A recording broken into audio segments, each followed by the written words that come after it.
I had just won $50 million, and I thought that was the happiest moment of my life. But when I ran into my husband's office with our son and heard those noises behind the closed door, my entire world shattered in seconds. Pause. Beat money didn't change my life that day. The truth did. Before this story gets any deeper, subscribe to the channel, like this video, and comment below where you're watching from. Because what I discovered next changed everything forever. The day I won $50 million started like any other Tuesday. No music, no signs, no feeling that my life was about to split into a before and after.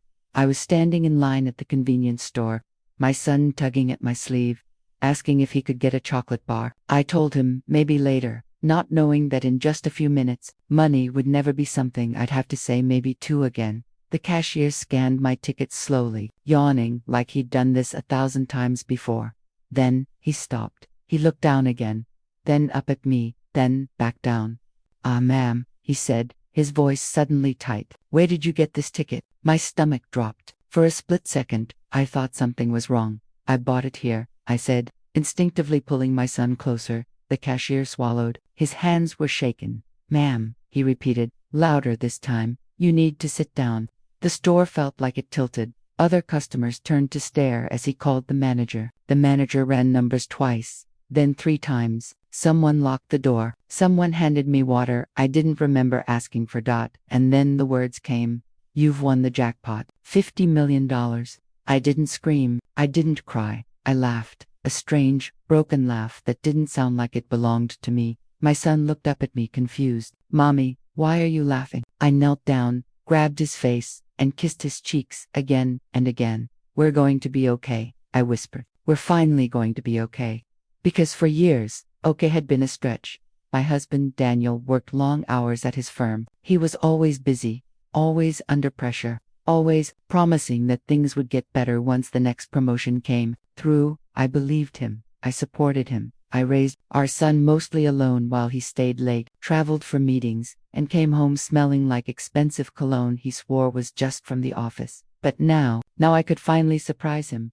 I imagined his face when I told him. The relief, the pride, the gratitude. I didn't call. I didn't text. I wanted to see his reaction in person. I strapped my son into the car, my hands still trembling on the steering wheel, and drove straight to Daniel's office downtown. The building was tall, sleek, glassy, everything Daniel cared about. We rode the elevator up to the 12th floor. My heart was pounding, not with fear, but excitement. The receptionist smiled politely when I said my husband's name. He's in his office, she said. You can go right in. I took my son's hand. We walked down the carpeted hallway, my heels clicking softly. I could already imagine how I'd say it. Daniel, we don't have to worry anymore. But when we reached his office door, I stopped, because from the other side, I heard noises. Low, muffled, rhythmic. At first, my brain refused to understand. I told myself it was construction, or a video playing, or stress making me imagine things. But then I heard a woman's voice. Soft, breathless, and then my husband's voice, a voice I knew intimately, a voice that wasn't supposed to sound like that. My son squeezed my hand. Mummy, the world went silent inside my head. The lottery ticket was still in my purse. $50 million. And suddenly, none of it mattered. I stood frozen in that hallway, my hand gripping my son so tightly that he whimpered. Mummy, you're hurting me. I loosened my fingers instantly, guilt crashing over me, but my eyes never left the door in front of us. Daniel's name was printed in neat silver letters on the frosted glass. The same door I had knocked on countless times before, the same office where he claimed he was building our future. The noises didn't stop. They grew clearer. Closer.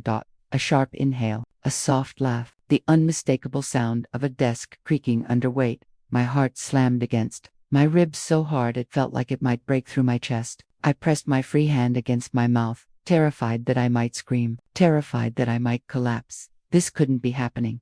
Not today. Not today. Not now. Not after everything. My son looked up at me with wide, innocent eyes. Mommy, why are we standing here? Is Daddy busy? Busy. The word hit me like a slap. Yes, I whispered hoarsely. Daddy is busy. I wanted to turn around. I wanted to grab my child and run. I wanted to pretend I never heard anything at all, but my feet wouldn't move. The woman inside the office giggled again, breathless and intimate. Daniel, stop. someone could hear. Daniel laughed softly. Relax. Everyone's gone to lunch. Gone to lunch. Except me. Except our son. My vision blurred. Heat rushed to my face, then drained away, leaving me cold and hollow. For a moment, I felt detached from my body, like I was watching someone else's nightmare unfold. I had spent years defending him, years explaining his absences to friends and family. He works hard. He's under pressure. He does it for us. I thought of every late dinner, eaten alone, every birthday he missed, every night I fell asleep waiting for him, only to hear his keys at 2 in the morning.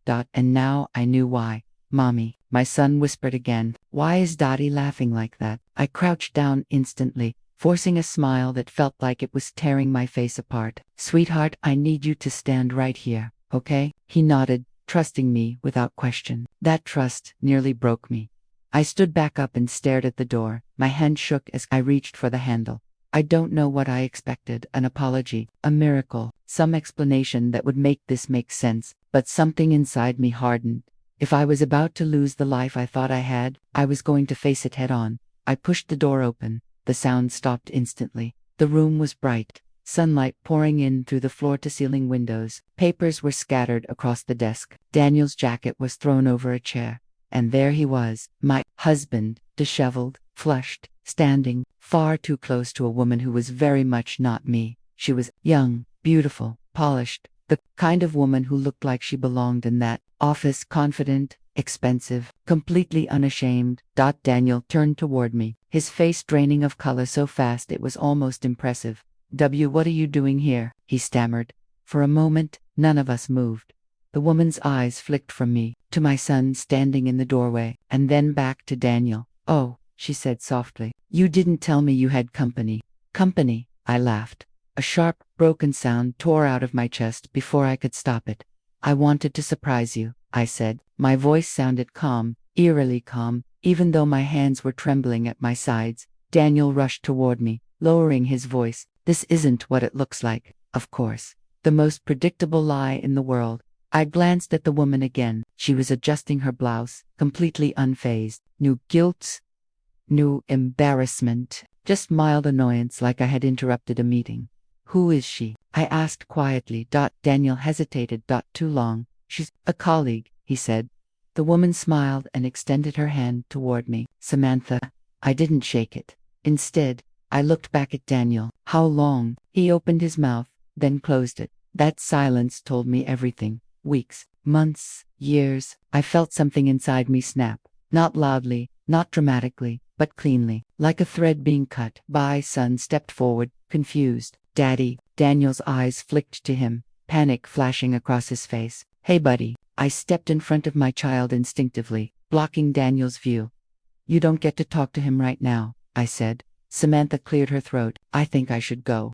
No, I said, finally meeting her eyes. You should stay. You've been a part of my life for a while now, haven't you? Her smile faded. Daniel ran a hand through his hair. Please, not here, not in front of him. That was rich. You didn't seem too concerned about him when you were making those noises, I replied. The words landed hard. Samantha looked uncomfortable now, finally realizing she wasn't walking away from this clean. I didn't know he had a child, she muttered. I laughed again. Funny, he forgot to mention his wife too. Daniel reached for my arm. Let's talk, just us. I stepped back. Don't touch me. The room felt smaller, heavier, like the walls were closing in. I reached into my purse, my fingers brushing against the lottery ticket still folded inside. $50 million, a future I had imagined, vacations, security, freedom, all meant to be shared with this man. And now I realized something terrifying and liberating at the same time. I didn't need him anymore. Not financially, not emotionally, not ever. Daniel looked at me, desperation creeping into his voice. I can explain everything, I smiled. And for the first time that day, it wasn't fake. Oh, Daniel, I said softly, you have no idea how much you're about to explain. Daniel's office felt suffocating now, like the air itself had turned against him. He stood there, frozen between me and Samantha, his carefully built world cracking at the seams. I could see it in his eyes, not guilt, not shame, fear, pure, calculating fear, the kind a man feels when he realizes he's about to lose control. Please, he said again, lowering his voice as if that would magically erase what had just happened. We'll talk later. Let me take you home. Home. That word didn't belong to him anymore. I looked at my son, who was clutching my coat. His small fingers curled tight like he was afraid I might disappear. His eyes were darting around the room, sensing danger even if he didn't understand it. We're leaving, I said, kneeling down to his level, but not with him. Daniel's face twisted. You can't just. I can, I interrupted, and I stood back up and faced Samantha. She was suddenly very interested in the floor, her confidence evaporating now that this wasn't some secret fantasy anymore. You should go, I told her calmly. This is between me and my husband. She hesitated, then grabbed her purse. Daniel said you two were basically separated. Of course he did. I met her gaze, my voice steady. He lies. She flinched, just slightly, then brushed past me and walked out. Her heels echoed down the hallway, each step sounding like punctuation at the end of a sentence that had already been written. When the door closed behind her, silence filled the room. Daniel exhaled shakily. I didn't want you to find out like this. No, I said. You didn't want me to find out at all. He ran his hands over his face. I was going to end it when I asked. He didn't answer. That's what I thought. I walked over to the desk, noticing details I had never paid attention to before. A framed photo of us from 5 years ago, my smile wide, his arm around my waist. Another picture of our son, as a baby, trophies of a life he had been pretending to live. You know, I said quietly, I defended you to everyone, my mother, my friends. I told them you were tired, stressed, working for us. Daniel swallowed. I am working for us. I laughed softly. No. You're working for yourself. My son tugged at my sleeve. Mommy, can we go? Yes, I said instantly. In a minute. Daniel stepped closer, desperation bleeding into his tone. Don't do this. Don't blow everything up. Everything. He still thought this was about embarrassment. I reached into my purse and pulled out the folded lottery ticket. For a moment, I just held it between my fingers, watching his eyes flicker toward it, confused. I was going to surprise you, I said. With what? He asked. I unfolded it slowly and placed it on his desk, right next to his keyboard. $50 million. He stared at it, then he laughed. A sharp, disbelieving sound. That's not funny. I'm not joking. He picked it up, scanned it, and his face went pale.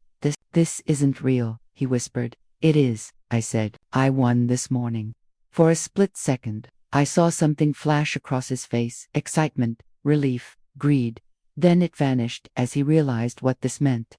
You came here to tell me this, he asked. Yes. And you heard. He stopped himself. I heard everything, I said. His knees hit the chair behind him as he sank down slowly. This changes things. I tilted my head. Does it? Yes, he said quickly. We don't have to worry anymore. We can fix this. Therapy. A fresh start. Anything you want. I leaned forward, placing my hands on the desk, locking eyes with him. You didn't break my trust because of money, and money won't fix it. But think about our son, he said, gesturing toward him. Think about his future. I replied. That's why I'm leaving. Daniel stood abruptly. You can't take him away from me. I'm not, I said calmly. I'm taking him away from lies. His voice rose. You're being emotional. That word, the one men use when women finally stop tolerating nonsense. I smiled. No, I'm being clear. I picked up the ticket and put it back in my purse. That money is mine, and our son's. You don't get to benefit from it. His face hardened. We're married. For now. He stared at me, anger replacing panic. You think you can just walk out and destroy me? I looked around his pristine office, at the career he had prioritized over his family. You did that yourself. I took my son's hand and walked toward the door. Don't do this, Daniel said quietly behind me. You'll regret it. I stopped and turned back one last time. You know what I regret? I said, not listening to my instincts sooner than I walked out. The elevator ride down felt unreal. My legs were weak, my chest tight, but my mind was sharp, painfully sharp. Outside, the city moved on like nothing had happened. My son looked up at me. Are you mad at Daddy? I knelt beside him and brushed his hair back. I'm disappointed, but I love you more than anything. That night, after I tucked him into bed, my phone buzzed, message after message from Daniel. Apologies, excuses, promises. I didn't respond, because as I stared at the lottery ticket again, I realized something powerful. The money wasn't my escape. The truth was, the next morning, I woke up before the alarm. My body was exhausted, but my mind was wide awake, replaying every second of the day before, like a cruel movie stuck on repeat. Daniel's face, Samantha's voice, the way my son had looked at me in that office hallway, confused and scared. I lay there staring at the ceiling, listening to my son's quiet breathing from the next room. That was when my phone buzzed again. Daniel. That I hadn't blocked him yet. Part of me wanted to see how far he would go, how desperate he would become now that the mask had fallen. Daniel, we need to talk. This isn't over. I almost laughed. I sat up, wrapped a blanket around my shoulders, and finally replied, Me. You're right. It isn't over, but it's not your decision anymore. 3 dots appeared, disappeared, appeared again. Daniel, you can't keep my son from me. There it was. Not our son. My son. The possessiveness in that single sentence told me everything I needed to know. I didn't respond. Instead, I made coffee, packed my son's lunch, and got him ready for school like the world hadn't just exploded. I kissed his forehead longer than usual before he got on the bus. As soon as the door closed behind him, I sat down at the kitchen table and made my first real decision. I called a lawyer. By noon, I was sitting across from a woman named Claire, sharp eyes, calm voice, no nonsense. She listened without interrupting as I told her everything. The affair, the office confrontation, the lottery win. She didn't flinch once. When I finished, she folded her hands. First things first, do not tell anyone else about the money. I already told my husband, I said. She sighed. That complicates things, but not fatally. Can he take it from me? I asked. Not automatically, she said, but he will try. That sent a chill down my spine. He doesn't know the ticket hasn't been claimed yet, I added. Claire's eyes sharpened. Good Bufta gives us leverage. She explained everything carefully. Trusts, separate accounts, documentation. She talked about custody, about how infidelity could work in my favor, about how judges cared more about stability than drama. This isn't just a divorce, she said. This is a chess match. That night, Daniel showed up at the house. I saw his car pull into the driveway from the kitchen window. My heart raced, but I didn't panic. I had already locked the door. He knocked once, twice, then harder. Open the door. He called, we need to talk. I stood on the other side, my voice steady. Our son is asleep. I won't wake him. You already did enough damage. Silence. Then his tone changed. Softer, manipulative. Please, I made a mistake. A mistake is forgetting milk, I replied. You made choices. I was lonely, he said. You were always busy with the baby. There it was. The blame. You're not coming in, I said. His voice hardened. You think you can shut me out? I think you should leave. Another pause. Then he said something that made my stomach drop.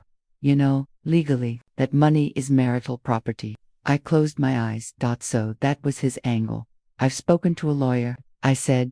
That was a lie, but a strategic one. He went quiet, then laughed. Good, because I have too.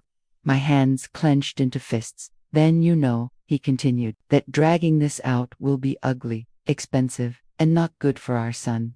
Using my child as a weapon. Classic. I'll see you in court, I said. He slammed his hand against the door. You're making a mistake. No, I replied. You did. He left shortly after, tires screeching as he sped away. The next few days were a blur.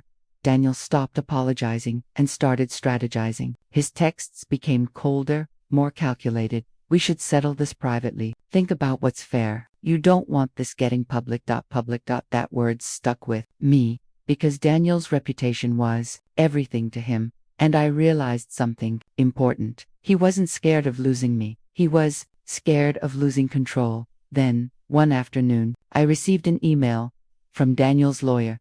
He was filing for joint custody and claiming a significant portion of the lottery winnings. My hands shook as I read the attachment that night. After my son was asleep, I sat alone in the living room, the house eerily quiet. I felt fear creeping in, not for myself, but for my child. But beneath the fear, something else stirred. Resolve.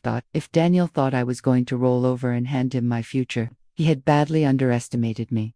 I picked up my phone and typed one message to Claire. Me. Let's fight. The moment I sent that message, let's fight, something inside me shifted. Fear didn't disappear, but it took a step back. In its place came clarity. Daniel had spent years underestimating me, assuming I would always choose peace over truth, comfort over confrontation. He thought I would fold, apologize for his mistakes, and quietly accept whatever scraps he decided to leave behind. He was wrong. Claire called me early the next morning. "I've reviewed his filing," she said. "He's playing aggressive. That sounds like him. He's claiming joint custody and arguing that the lottery ticket was purchased with marital funds." I felt my jaw tighten. "It wasn't. I bought it with cash from my personal account." "Good," she replied. "We'll document that. But I need you to be prepared. This is going to get personal." It already was. Over the next few weeks, Daniel transformed into someone I barely recognized, or maybe someone he'd always been. He stopped pretending to care about reconciliation. Instead, he started showing up unexpectedly at my son's school, at soccer practice, even once at the grocery store. Always polite, always smiling, always watching me like I was an opponent, not a partner he had betrayed. One afternoon, as I was buckling my son into his car seat, Daniel appeared beside me. "We need to talk," he said. I didn't look up. "Talk to my lawyer." He leaned closer, lowering his voice. "You're making this harder than it needs to be." "For who?" I asked. "For everyone," he replied, "especially our son." I turned and met his eyes. "Don't use him." His smile tightened. "You're not the only parent who matters." That night, my son asked me a question that shattered my heart. "Mommy, am I the reason Daddy and you are fighting?" I pulled him into my arms, so fast it startled him. "No, never. This is not because of you." "But Daddy says you're being mean." There it was. The manipulation had begun. I tucked him into bed, kissed his forehead, and sat alone in the dark long after he fell asleep, my hands shaking. Daniel wasn't just fighting me in court, he was fighting me through our child. The next court hearing came faster than I expected. Daniel arrived in a tailored suit, confident, charming, the man everyone admired. If you didn't know him, you'd think he was the victim. Claire leaned toward me. "Let him talk. He always reveals more than he intends." She was right. When Daniel took the stand, he spoke about family values, about mistakes, about how he wanted to protect his son's relationship with both parents. He never mentioned the affair, not once. When it was my turn, my hands trembled, but my voice didn't. I spoke about finding him with another woman in his office, about our son being present, about the years of emotional distance. The courtroom grew quiet. Daniel avoided my eyes. Then Claire stood. "Mr. Anderson," she said calmly, "do you deny having an ongoing relationship with a woman named Samantha Cole?" Daniel hesitated. Just for a second. "Yes," he said. Claire raised an eyebrow. "Interesting, because we have emails, messages, and security footage placing Ms. Cole in your office after hours for the last 8 months. The color drained from his face. That was his first mistake. After the hearing, Daniel cornered me in the hallway. "You blindsided me," he hissed. "You lied under oath." I replied, "That's on you." His expression darkened. "This isn't over." "No," I said quietly, "it's just starting." A week later, something else happened. I received an anonymous email.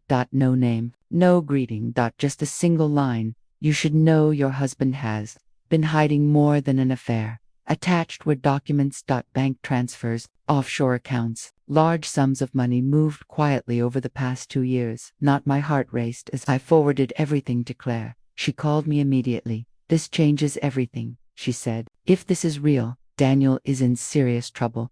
"Who sent it?" I asked. "That's the interesting part," she replied. "But whoever it was, they're not on his side."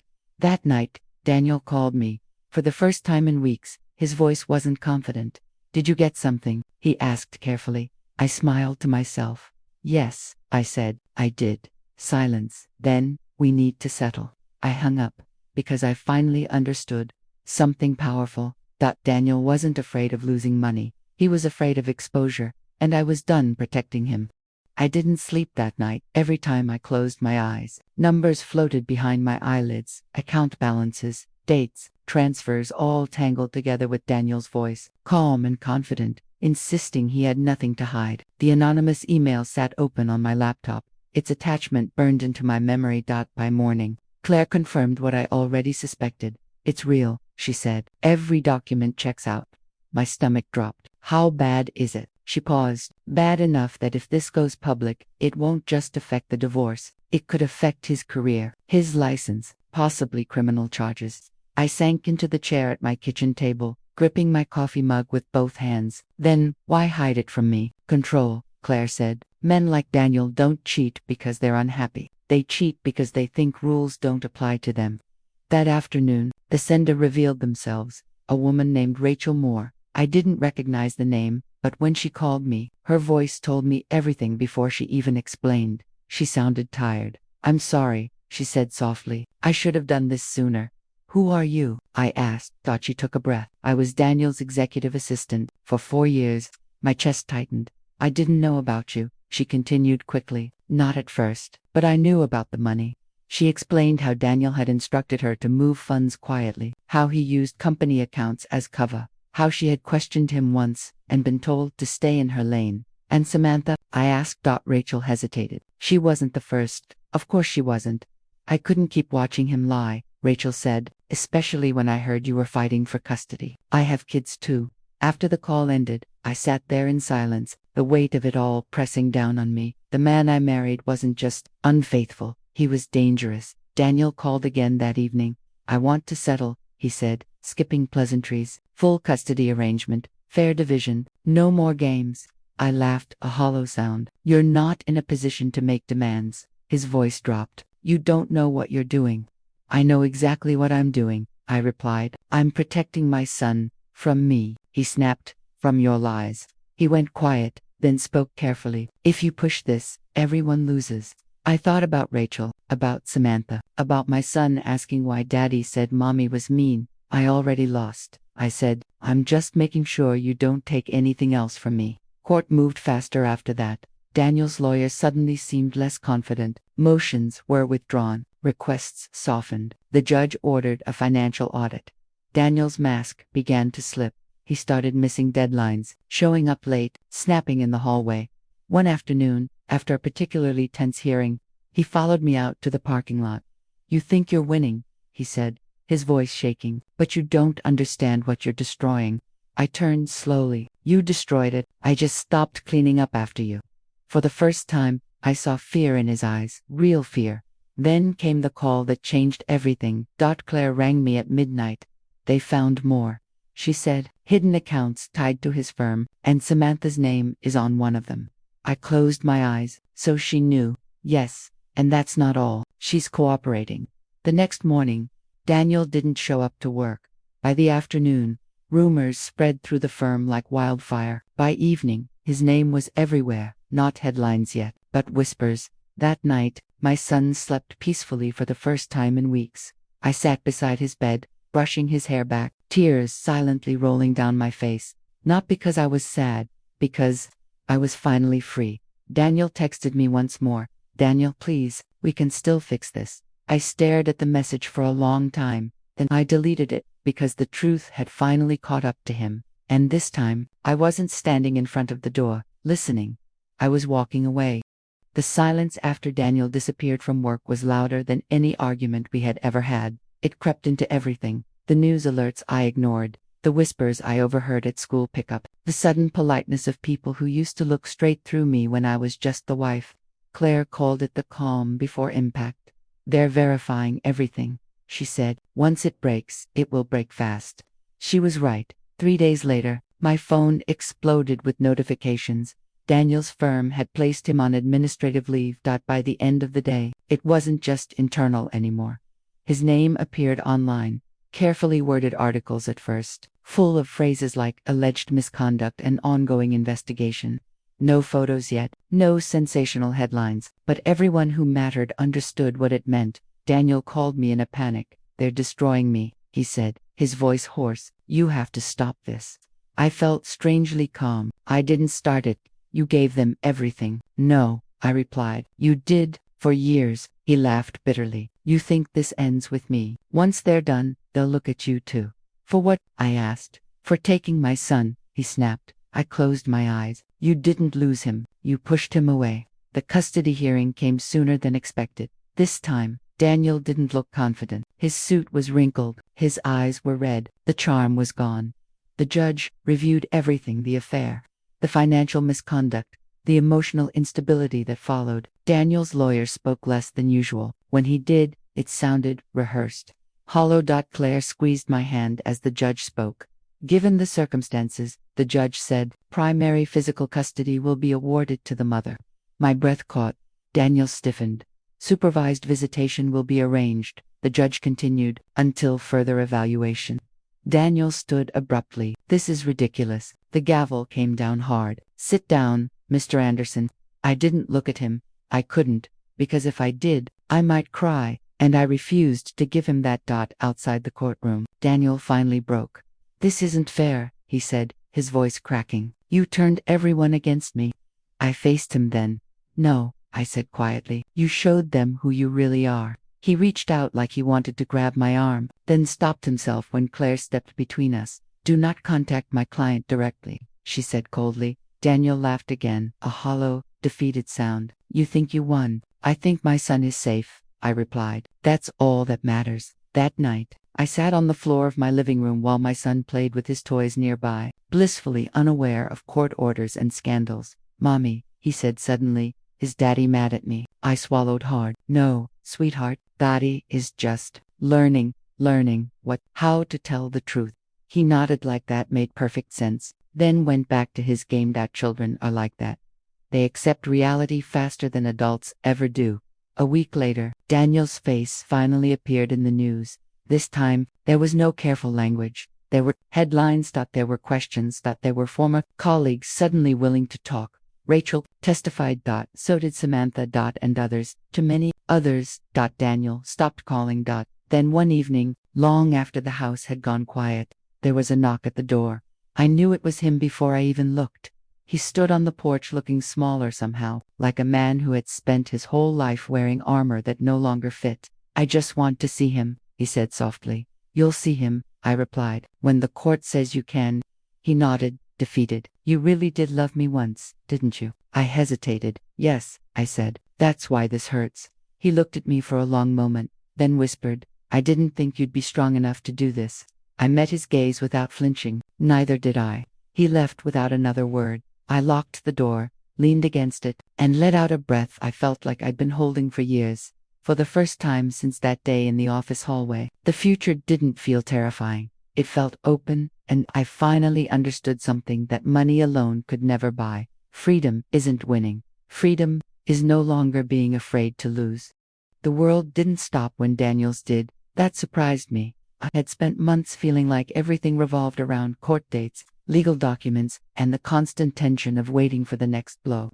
But once the custody ruling settled, and the noise faded, life began to move again, quietly, gently, like a tide returning after a storm. Mornings became calmer, no frantic checking of my phone, no knot in my stomach when I heard a car pull into the driveway. Just sunlight through the kitchen window, my son humming to himself as he ate breakfast, the normal sounds of a life rebuilding itself. One afternoon, he looked up at me and said, Mummy, you smile more now. The comment caught me off guard. Do I? I asked. He nodded seriously. Your eyes aren't sad anymore. I turned away quickly, pretending to clean the counter, because the tears came whether I wanted them to or not. Healing, I learned, doesn't announce itself. It sneaks in through small moments. Claire helped me finalize the trust for the lottery winnings. Everything was sealed, protected, and structured for my son's future.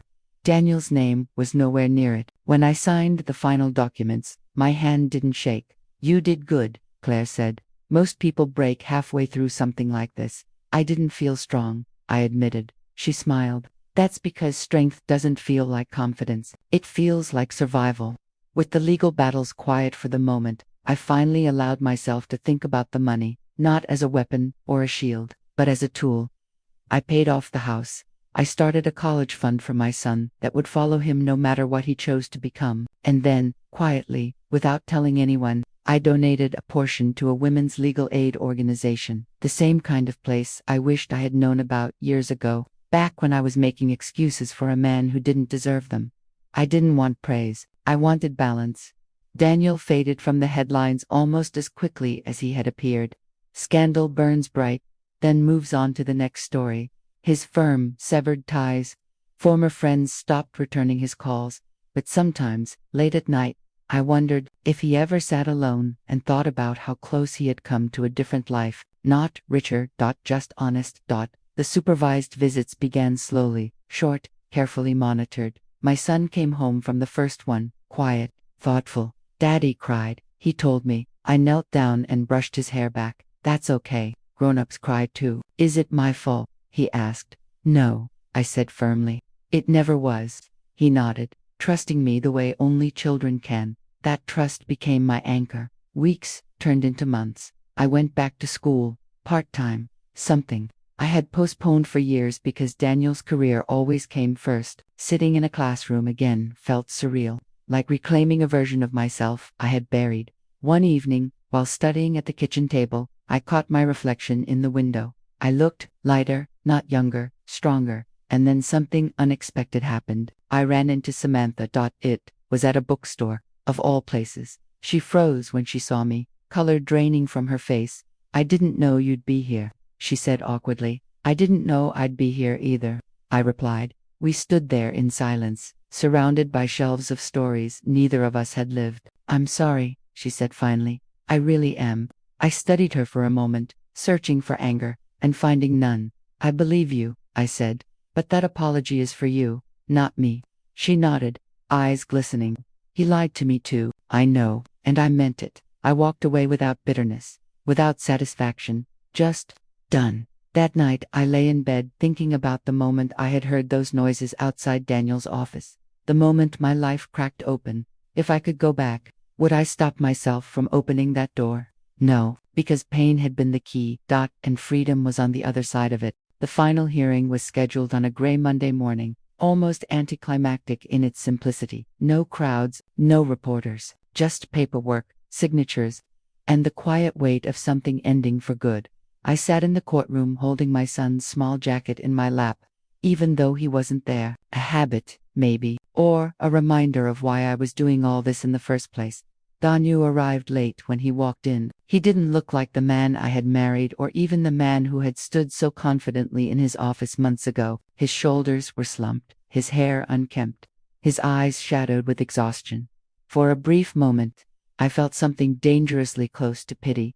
Then I remembered the hallway, the noises, my child standing beside me. The feeling passed. The judge reviewed the settlement. Primary custody to me, supervised visitation, transitioning slowly, conditionally, no claim to the lottery winnings, no access to the trust. Final, irreversible. Daniel, single quotes asked lawyer whispered something to him, and he nodded absently. When the judge asked if he agreed to the terms, his voice barely carried across the room.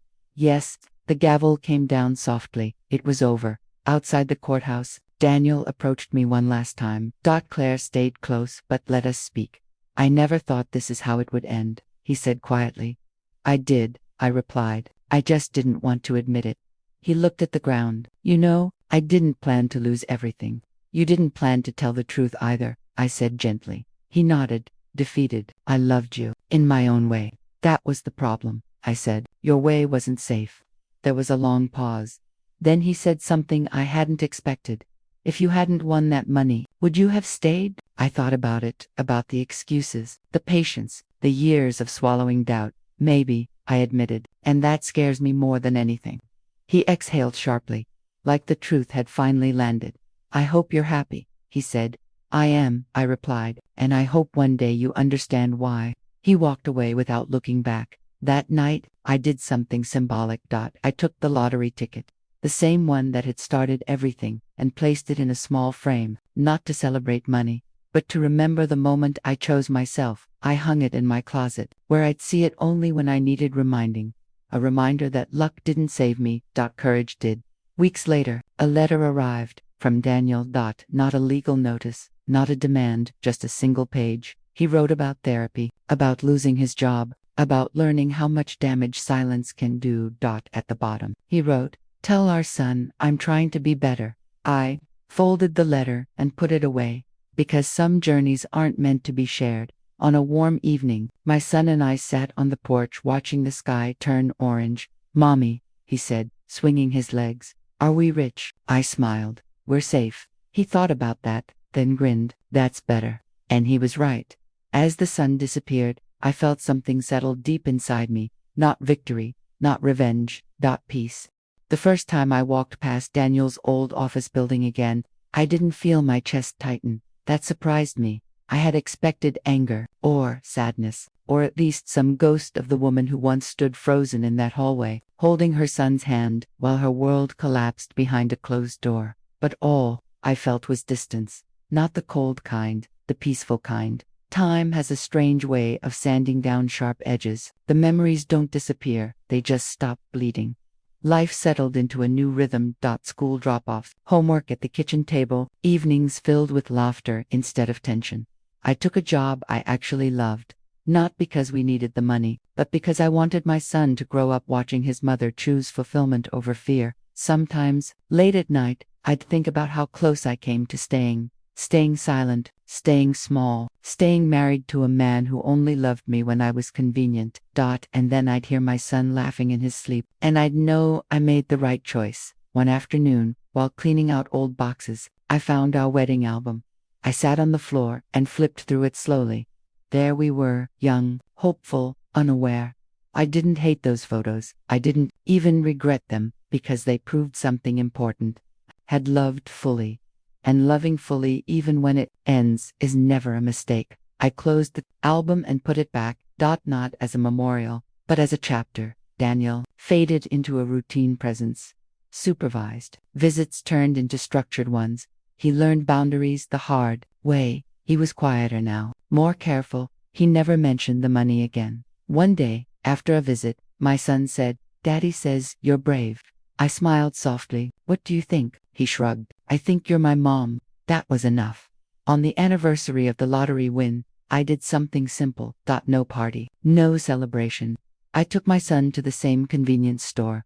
We bought a chocolate bar. The cashier didn't recognize me, and I liked it that way. Outside, my son looked up at me. Are we lucky? I thought about it, about the noise behind a door, about a truth that shattered me, about a number printed on a piece of paper that changed everything. Yes, I said, but not for the reason people think. Luck didn't walk me into that office. Courage walked me out. And if there's one thing I want you to remember from my story, it's this. Money can change your circumstances, but only honesty can change your life. If you're standing outside a door right now, afraid of what you might hear, afraid of what you might lose, know this. Sometimes the scariest truth is the one that saves you. I won $50 million, but the day I heard those noises, I won myself. If this story moved you, like the video, subscribe for more real-life stories that change lives, and comment below, what would you have done if you were in my place? Your story matters more than you think.